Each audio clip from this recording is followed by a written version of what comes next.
I have so many thoughts on Chris Lilley and the last few years in particular, and like keen to hear your thoughts as well, Pat.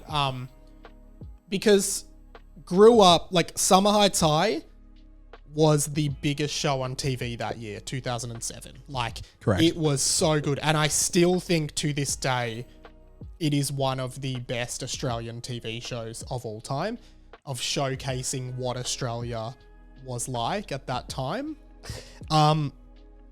And the other thing that I think is undeniable about Chris Lilley, whether you like him or hate him, because he is, I guess, pretty controversial. Well, I guess he's always been controversial, but now it's like even sort of more taboo, I guess, to like his stuff, even though like he's still very, very popular and people still love his stuff. The undeniable thing about him, whether you like him or hate him, he's just an unbelievable actor. Like, because his shtick, if you're not familiar with him, and I highly recommend you watch Summer Heights High, Angry Boys, We Can Be Heroes. He did a show called Lunatics on Netflix, but mainly Summer Heights High and Angry Boys I loved. He method acts different characters that are all very unique, different. Like in Summer Heights High, he's Jamae, a private schoolgirl, Mr. G, a gay drama teacher, and Jonah, who's like a Tongan year 8 student. In Angry Boys, he plays Daniel and Nathan, who are two identical twin brothers from a farm. Blake, who's a surfer. Smouse, of course, who is a rapper from America. That's the character that he did blackface. Jen Okazaki, who's a Japanese mum, who I still think is one of the funniest characters he ever did. And Gran, who is like a butch grandma who works in a juvenile detention center. Next to Mr. G, probably his greatest character. Gran is just such an incredible character.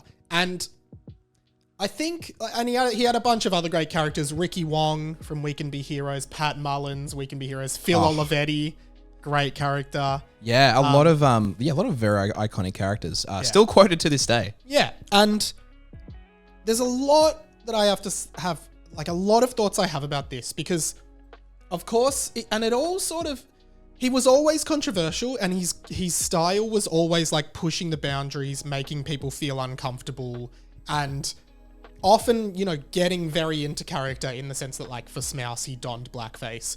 For Jonah, he donned brownface, right?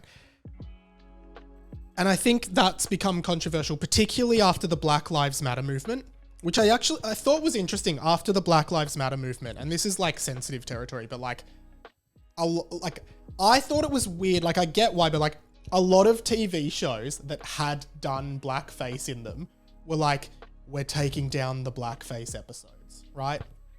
Which I guess, like, I get, but it also just felt like too little, too late in a way. Like, well, like, one, the episodes happened, so why, like, pretend they didn't exist? And two, like, surely, like, I don't know. The thing about Angry Boys and the character Smouse is, like, that show was like, greenlit by the ABC. So people are very quick to, like, sort of blame Chris Lilley and say he's a bad person, but no one at our national public broadcaster flagged it and said this isn't a good idea. And it was a different time.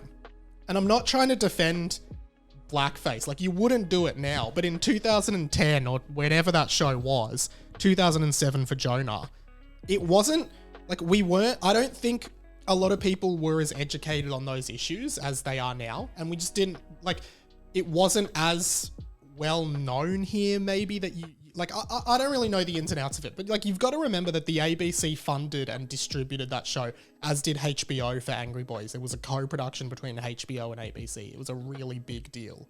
And yeah, I also thought the character of Smouse, which was a very controversial character, there was a lot of depth to that character, and the satire of celebrity in music and, you know, hip hop culture was really good. I do think the character probably could have worked equally as well if they were a white rapper, probably even better. Like, Smouse was a takeoff of a lot of, like, Soulja Boy style stuff at the time, like this almost bubblegum pop, like Soulja Boy up in it, oh, like that kind of thing.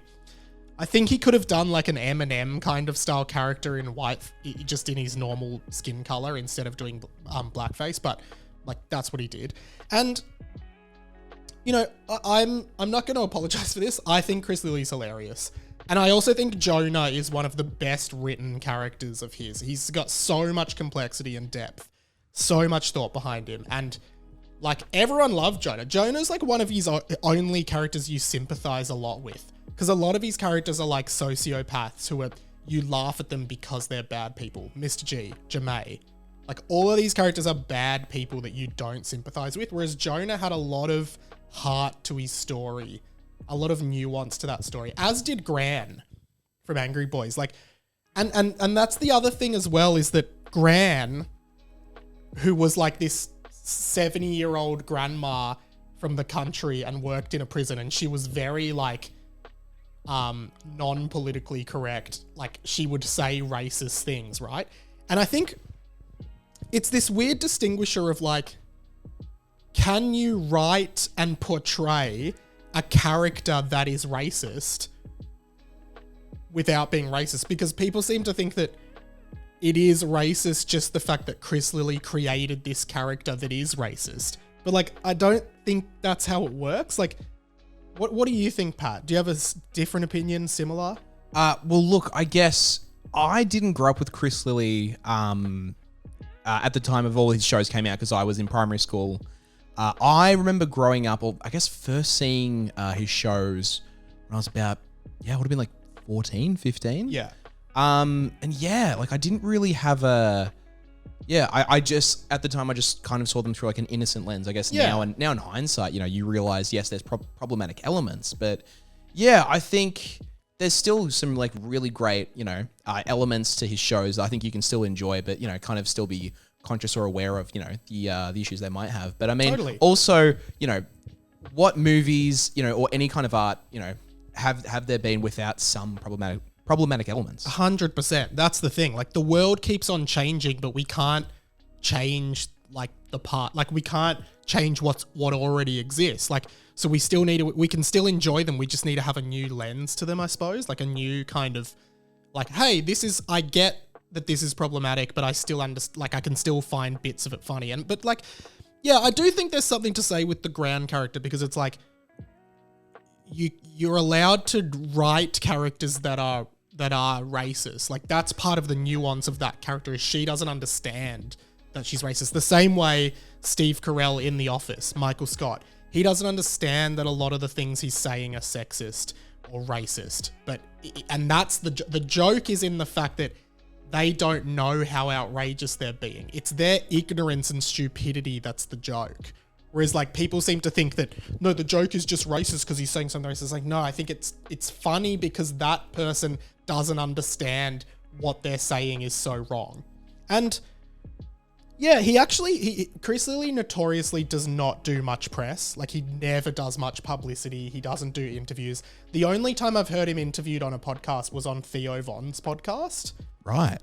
Which was really interesting. And, but he recently spoke to some publication, and he actually said, people always say I've been cancelled. Like, I haven't been cancelled. Lots of people still love my shows. Lots of people still interact with my stuff.